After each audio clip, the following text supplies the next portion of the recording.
Ukraine के हर घातक हमले का जवाब रूस की सेना बारूद से दे रही है। और रूस के रक्षा मंत्रालय का ये दावा है कि पिछले 12 घंटों में उसने यूक्रेन के सैन्य ठिकानों पर ताबड़तोड़ हमले किए, जिसमें 600 से ज्यादा यूक्रेन के सैनिकों की मौत हुई है। यूक्रेन पर किए इस हमले को रूस बदले की कार्रवाई बता रहा है।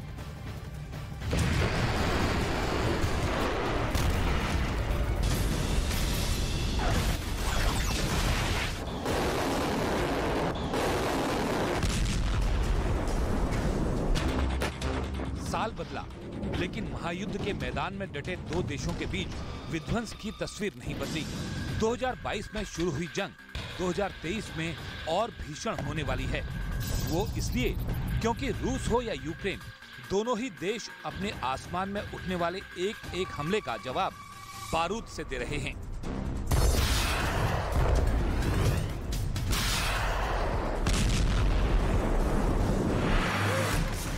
1 जनवरी को यूक्रेन ने दावा किया था कि उसने नए साल की शुरुआत रूस के सैन्य ठिकाने को तबाह करके की है और बारूदी संहार में रूस के 400 सैनिकों को ढेर कर दिया है। तो अब उस संहार का रूस की सेना ने बदला लेने का दावा किया है।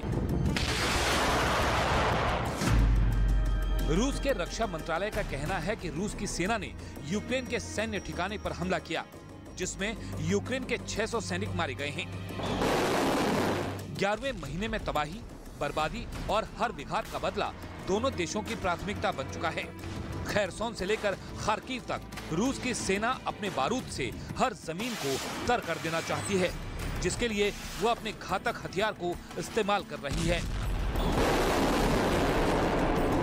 В ответ на преступный удар киевского режима в первые минуты января 2023 года по пункту временной дислокации российских военнослужащих в населенном пункте Макеевка Донецкой Народной Республики командованием объединенной группировки российских войск реализована операция «Возмездие».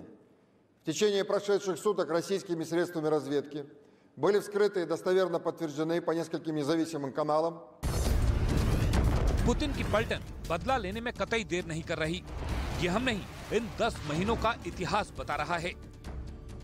रूस के रक्षा मंत्रालय के मुताबिक 8 जनवरी की रात रूस की सेना ने 30 से ज्यादा यूक्रेन के सैन्य ठिकानों को तबाह कर दिया।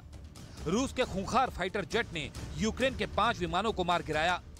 रूस की एंटी ड्रोन सिस्टम ने यूक्रेन के 5 ड्रोन को नष्ट कर दिया। 10 हिमार्स, MLRS और एक हाब मिसाइल को हवा में नेस्तनाबूद कर दिया। खार्किव में यूक्रेन के Su-27 फाइटर जेट को भी मारने का दावा रूस ने किया है। रूस के पास बेहद घातक हथियार हैं। उसके बारूदी गोदाम की शक्ति से हर कोई वाकिफ है। उसकी तबाही को इस युद्ध में हर किसी ने देखा। पुतिन की पलटन के पलटवार का नतीजा सिर्फ यही नहीं है। पश्चिमी मीडिया में दावा किया जा रहा है कि संघर्ष विराम के खत्म होते ही रूस के घातक हमले शुरू हो गए।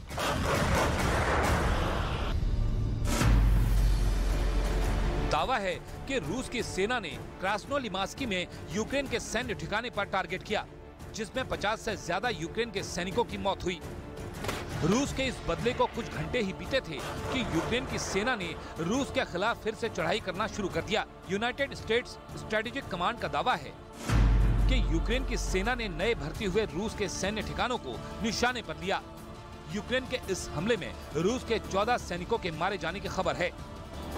बारूदी विनाश रुक नहीं रहा है, हमले जारी हैं। दोनों ही देशों की जमीन बारूद से ढक गई है।